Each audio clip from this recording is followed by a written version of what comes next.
नमस्कार, आप देख रहे हैं इंडिया.com। मैं हूं देवेंद्र त्रिपाठी। हम बात करेंगे इस वीडियो में रक्षा बजट में आज क्या कुछ नया किया गया है। जब आम बजट प्रस्तुत किया वित्त मंत्री निर्मला सीतारमण ने, आपको बता दें कि भारत सरकार की, खासतौर पर मोदी सरकार की मैं बात कर रहा हूं, राष्ट्र नीति और राष्ट्रवाद या राष्ट्र को मजबूत बनाने की जो बातें हैं वो पूरी नीति के इर्द गिर्द, पूरी नीतियां जो है सरकार की वो इन्हीं बिंदुओं के इर्द गिर्द घूमती हैं। तो इन नीतियों को ध्यान में रखते हुए क्या बदलाव किए गए हैं उनकी बात करते हैं। साल 2021 और 22 के बजट में मोदी सरकार ने 4,78,000 करोड़ रुपए का रक्षा बजट एलोकेट किया था। उसके एक साल पहले 4,72,000 करोड़ रुपए का रक्षा बजट था।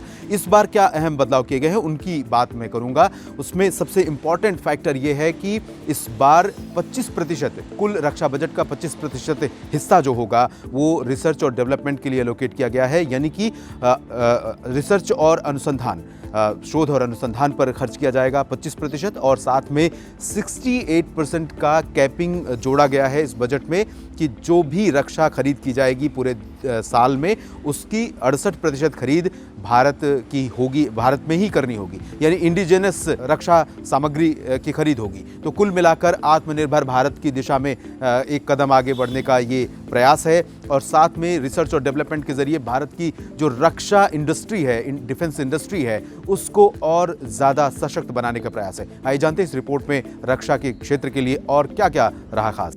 चीन और पाकिस्तान जैसे देशों से भारत की सीमाओं को सुरक्षा देनी है। 2022-23 के लिए पेश बजट में रक्षा क्षेत्र को मजबूत करने पर जोर दिया गया है। विकास और अनुसंधान पर सबसे ज्यादा जोर देने का प्रयास रहा।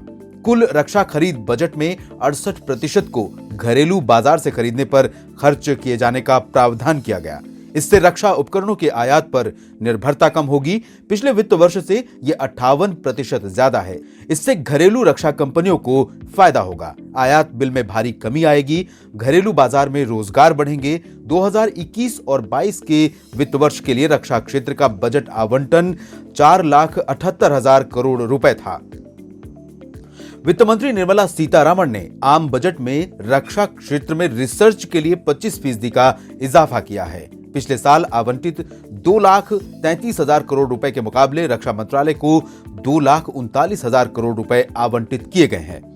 मंत्रालय का रक्षा पेंशन बजट 1,19,000 करोड़ रुपए है। रक्षा क्षेत्र में मेक इन इंडिया अभियान के तहत घरेलू उद्योगों को बढ़ावा, घरेलू स्तर पर क्षमता विस्तार के लिए रक्षा क्षेत्र को बड़ी मदद की जाएगी। रक्षा क्षेत्र में रिसर्च, आर्टिफिशियल इंटेलिजेंस और एसपीवी को भी बढ़ावा देने पर रहेगा जोर। इंडिया.com की इस रिपोर्ट में इतना ही।